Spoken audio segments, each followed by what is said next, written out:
Good morning, student. In this class, I am going to discuss torque on a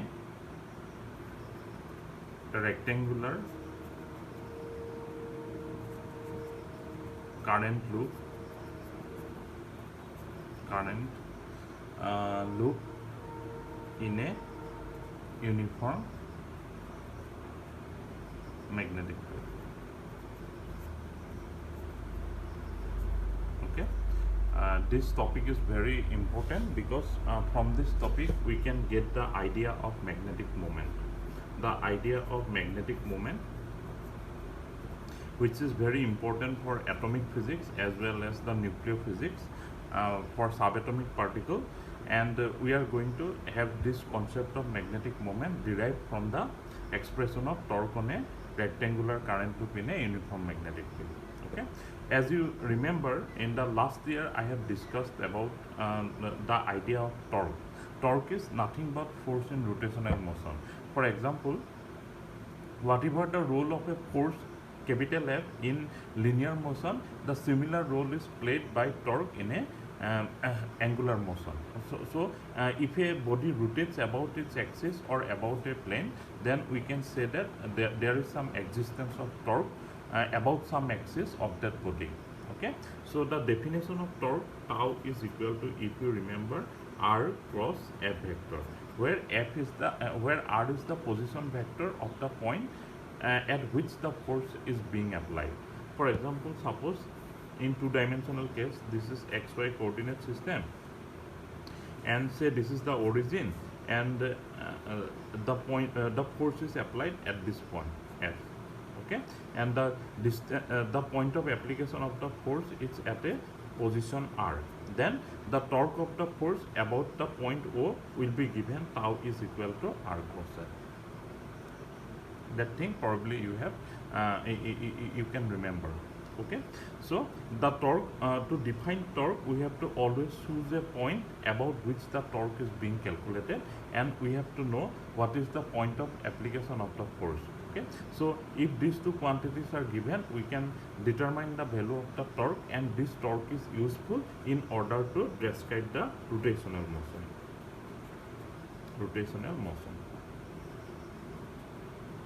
Okay, just like F is equal to ma in linear motion, in rotational motion tau is equal to I into alpha. This thing you remember, I have taught you in the last year physics course. Okay, so torque is nothing but moments of inertia into angular acceleration, and it is determined in this fashion.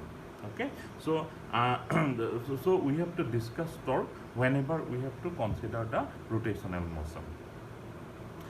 Okay, now let's start this topic, torque on a rectangular current loop in a uniform magnetic field. Since we are going to determine the torque on a rectangular current loop, that means when it placed in a magnetic field, it will start rotating.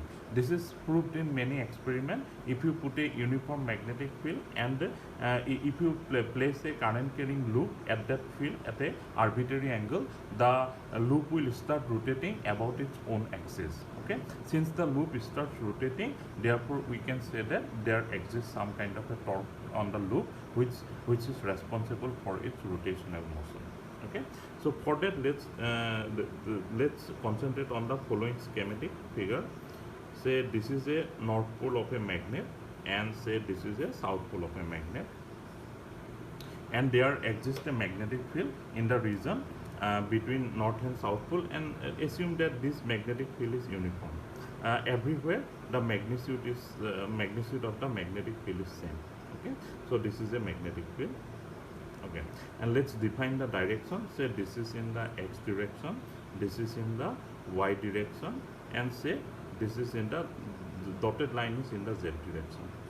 Okay, and now what we are going to do, we are going to put a rectangular current loop. Suppose this is a current loop.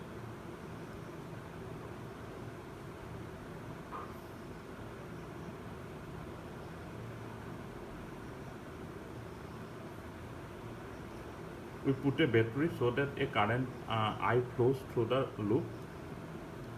So this is the positive terminal, this is the negative terminal. So the electron will be attracted towards this. So this will be the direction of electron. Basically the current will be in the opposite direction of the electron. Okay. So this will be the say in our case this is the direction of the current. Okay.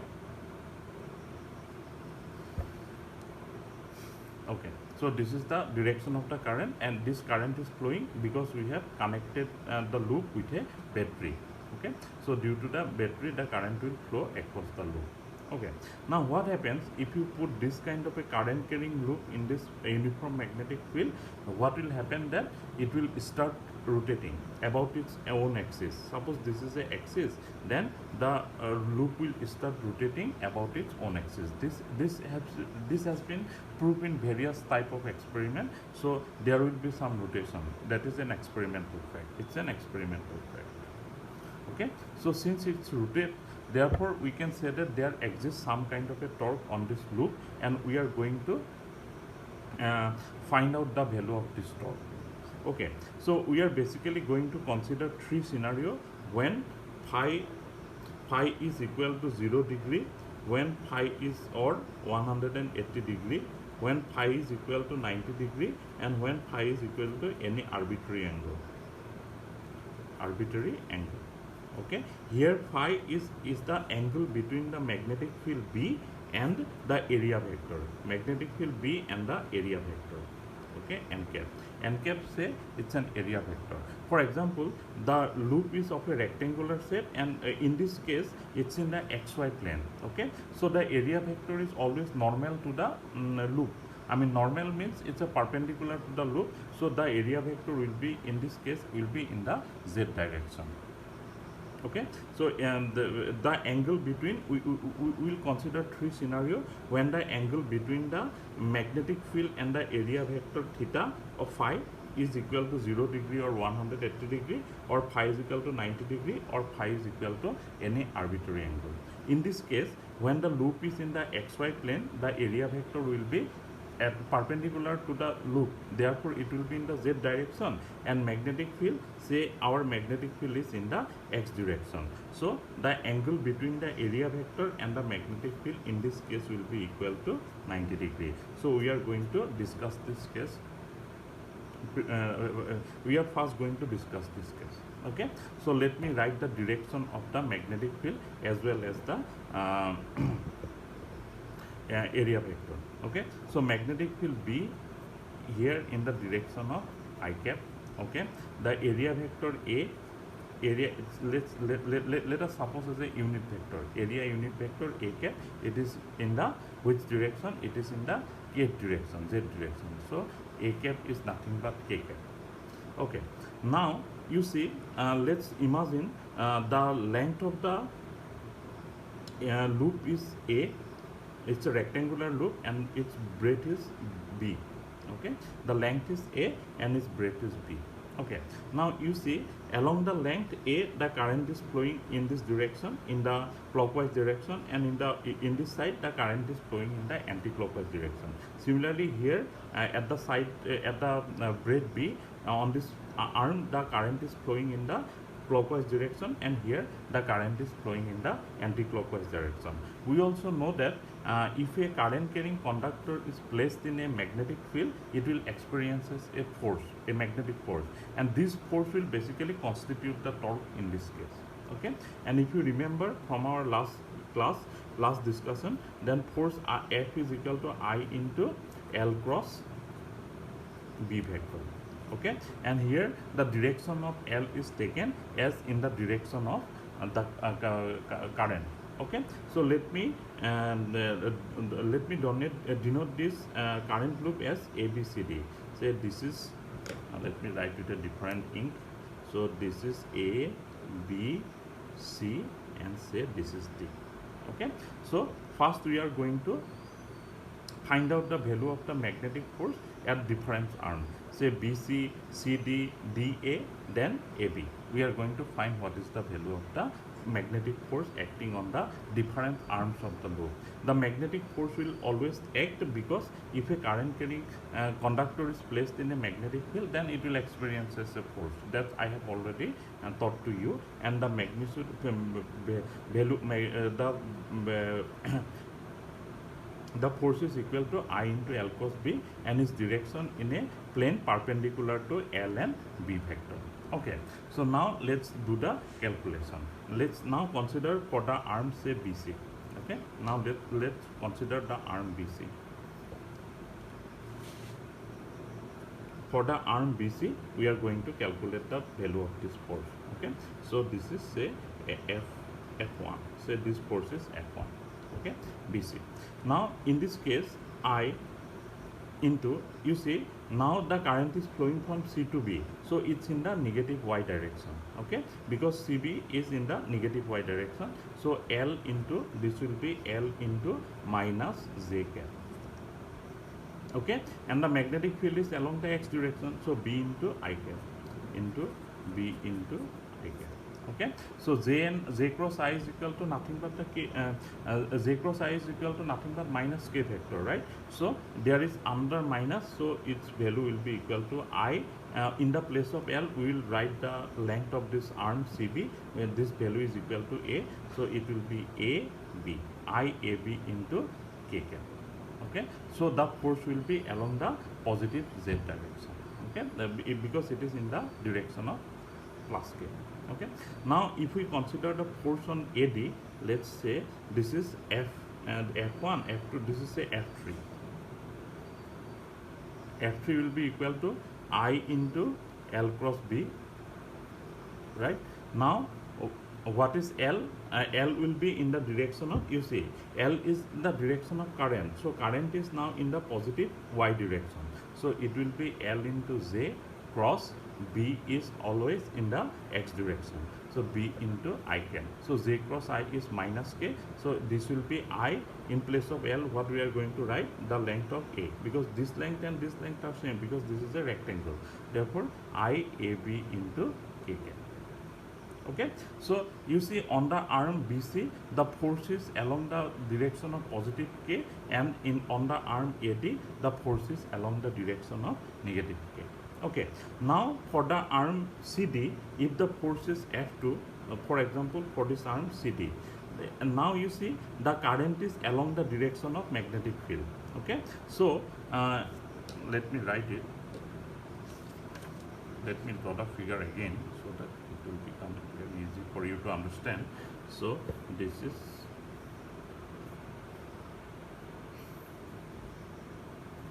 let me draw it again.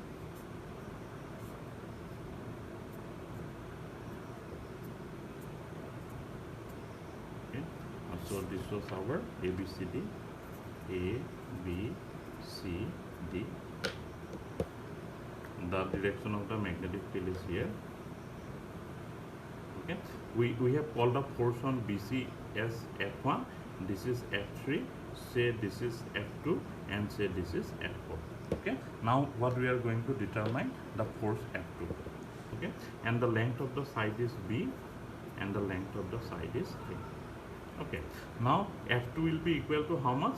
F2 is equal to I into L cross B vector.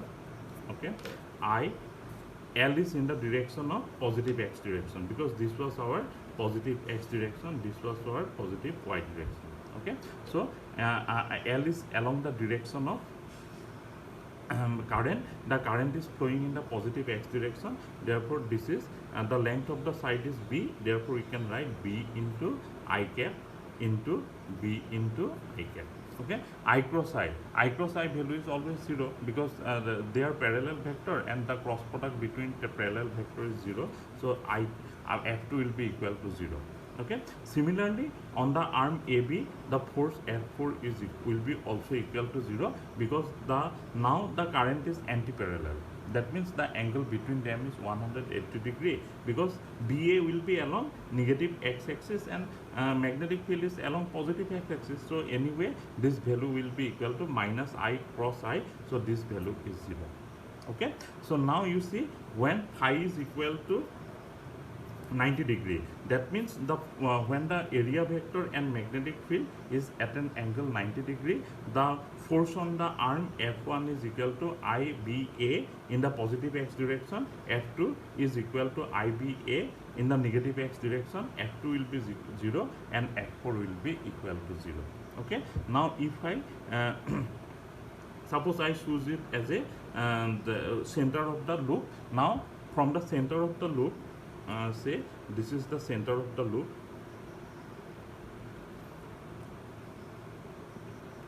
This is the center of the loop. The force F1, what we have written, F1 is equal to positive x direction. Suppose now this is the z direction, so F1 is along this direction and F2 will be equal to along this direction. Okay, so this force will constitute a torque. Okay, and this torque will be responsible for rotating the loop around this axis. So this torque will basically what it will do, it will start rotate the current carrying loop about an axis passing through its center or about its plane. Okay, so we are going to determine this value of this torque. Okay, now if it is the center, from here to here, the length of this, the breadth of the loop, as I have already written, it is B, and the length is equal to A. So from this point to this point, the distance is B by 2, and from this point to this point, the distance is B by 2. Okay, so the torque due to the force F1, tau 1 will be equal to R1 cross F1. Okay, R1 is nothing but B by 2. B by 2 is in which direction? From this point O, it is in the positive x direction. So B by 2 into, it will be plus I cap. Okay, in cross, and F1 is along which direction? F1 was in the positive K direction. So this value is equal to IAB into K cap. Okay, so IAB into K cap. Okay, so what we can write, B by 2 IAB, I cross K is equal to minus J cap. Okay, 2 IAB, small b into capital B. A is the length of the rectangular loop and B is the width of the rectangular loop. So IAB divided by 2 into J cap minus J cap. Okay, so now what we are going to do, we are going to determine the value of the torque due to the force F2. Okay, F2 will be, now the torque tau 2 will be equal to R cross F2. Okay, so now R will be along the negative x direction, because from O point we have to take the direction with respect to O point. From O point, this is in the negative x direction. So it will be B by 2 into minus I cap cross and the value of this force was F3. Sorry, this force was F3. So this is F3. Okay, and the value of F3, as I have already calculated, the value of F3, as you can see, it was minus F3 is equal to minus IAB into K cap. So we will write minus IAB into K cap. Okay, so minus minus will be plus, then B by 2 IAB, I cross K is equal to minus J cap. Okay, so it will be 2 IAB into B J cap. Okay, now you see both the torque is acting in the negative y direction. So this torque will be now negative y direction. So it what it will try to do, it will try to rotate the loop anti-clockwise direction, in the anti-clockwise direction. If it is positive, then what it will do, it will try to rotate in the clockwise direction. That is the difference between the sign. It's nothing much more serious. The negative sign means that it will try to rotate the loop in the anti-clockwise direction because of the current considered, direction of the current that we consider. Okay, if it is in the if we consider the current in the opposite direction, then the loop will basically rotate in the clockwise direction. Okay, therefore net torque on the loop tau will be equal to tau 1 plus tau 2, and this value will be equal to minus IAB into B, because half plus half is equal to 1. So I A B into B into Z cap. Okay, so net torque will be now along the negative y direction. This is the y direction, therefore in the negative y direction. So basically what it means, it will try to rotate the loop in the anti-clockwise direction. If it is in the positive z direction, then basically what it will do, it will try to rotate the loop in the clockwise direction. Okay, so this is the magnitude of the total torque. Tau is equal to minus IAB into Z. Okay, and if we just reverse the direction of the current, then the torque will be equal to plus IAB into Z cap. That is, it will try to rotate them in the clockwise direction. That is the difference. Okay, so when the angle between the area vector and magnetic field is equal to 90 degree, we have this much of torque which will try to rotate the loop in the clockwise or anti-clockwise direction depending on the direction of the current. Okay, so phi is equal to 90 degree case we have considered. Okay, now let's consider the case phi is equal to 0 degree or 180 degree. Okay, phi is equal to 0 degree means the direction of the area vector and the magnetic field will in the same direction, or 180 degree means the area vector and the magnetic field will be in a anti-parallel direction. So suppose again let's consider this figure N and S. Okay, so it was our x direction, right, and it was our y direction. Okay, now this is the z direction. Okay, now suppose the loop is placed in the xy plane. The loop was placed in the xy plane.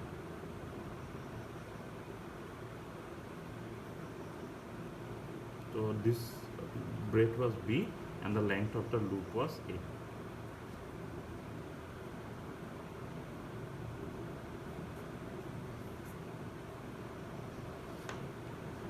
Now let's consider the current in the similar to the orientation in the last part. So say this is the direction of the current. Okay, now you see the loop is in the xy plane. This is xy plane, therefore area vector A will be in the positive k direction, right? And now we are saying that the angle between the area vector and the magnetic field is 0 degree or 180 degree. That means our magnetic field will be now in the z direction. Uniform magnetic field, but it is in the z direction. So say this is the magnetic field now.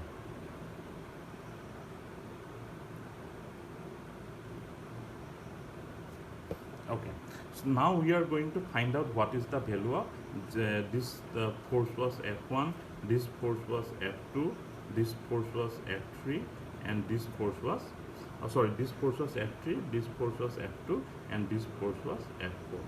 Okay, now let's find what is the value of F1. F1 will be equal to I into L cross B vector. Okay, I you see the current is along the negative y direction, so it will be basically a minus A into Z cap, and magnetic field B is along which direction? Magnetic field is in the Z direction, K direction, right? So K cap, so this will be equal to minus